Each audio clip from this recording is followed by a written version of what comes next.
India, 2002. I was young, idealistic, and naive. I had visions of a mystical land, saffron-clad sadhus, incense curling through temple doorways, ancient wisdom in every alley. A spiritual Bollywood fairy tale. But when I landed in Delhi, reality hit me like a freight train. The honking, the dust, the relentless chaos, the weight of 1 billion lives moving at full speed. I stepped outside the airport, and suddenly my lungs weren't mine anymore. The air belonged to the city. That wasn't the India I had imagined. It was my first real culture shock. My brain struggled to make sense of it all. The sheer density of people, the relentless noise, the open sewers, the sacred cows chewing plastic from piles of trash. The contrasts were overwhelming. I wanted out. 7 days in a car. Delhi to Agra to Kanpur, at the time the dirtiest city in the world. The kind of place where the air tastes like metal and your skin sticks to the seat. I barely saw the Taj Mahal through the fog of my own discomfort. We crossed into Nepal, but there another reality awaited us. At the time, Nepal was deep in the Maoist rebellion. Roadblocks, armed soldiers, a country in turmoil. I stayed for a few weeks, hiked to Annapurna base camp, and flew back home. Fast forward 2 decades. Over 100 countries later, I had changed. Maybe India had changed too. Probably both.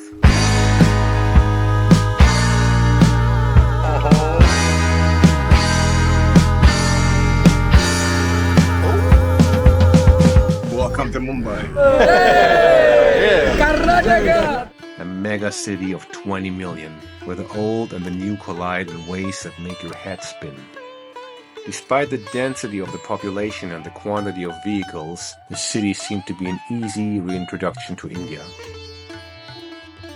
Then I moved through Rajasthan, rattling across desert landscapes and aging trains, stopping in ancient fort cities that had stood for centuries. India is a land of relentless contrasts.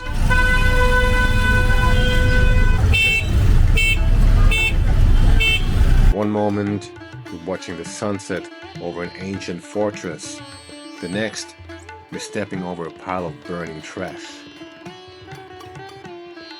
At a crossroads, a wedding procession explodes with color and music, while just meters away, a beggar reaches out with empty hands and no legs. The divine and the destitute side by side. Nothing is hidden, everything is raw. And in the midst of it all, the people. Open, curious, present. No awkwardness, just an invitation to talk, to sit, to share a moment of life with no expectations. The kind of interactions that remind you what human connection really is. Welcome to Varanasi. Then Varanasi, the oldest living city on earth. The final stop for thousands every year, where bodies burn by the banks of the Ganga, their ashes swallowed by the sacred river. Here, life and death don't fight each other.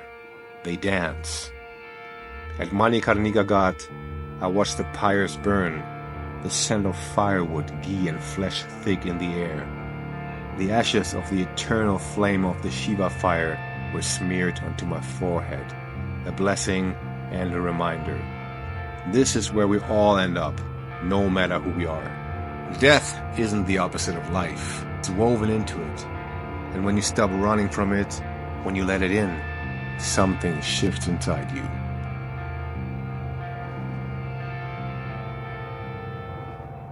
India isn't just what meets the eye in its rawest form. Beneath the intensity, there is a heartbeat, ancient, steady, and alive. And that heartbeat led me to Goa. Arambol, the kind of place where time stretches and bends, where conversations last until sunrise, and where strangers feel like close friends after just one night. I danced until my body melted into the rhythm. I sat in breathwork cycles, dove deep into tantra, lost myself in kirtan.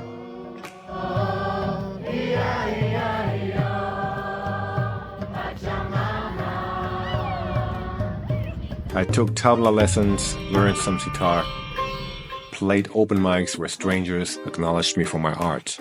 And the people, random everyday people, saw me. They looked past the surface. In big cities, you can be invisible. But here, you are reflected back in a way that's impossible to ignore.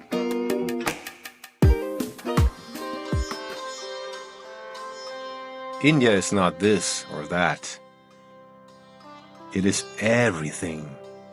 And to embrace everything, to stop resisting judging or labeling, is the closest thing to unconditional love. India confronts you with it all. The beauty and the filth, the joy and the sorrow, the sacred and the profane. You don't get to pick and choose. It just is.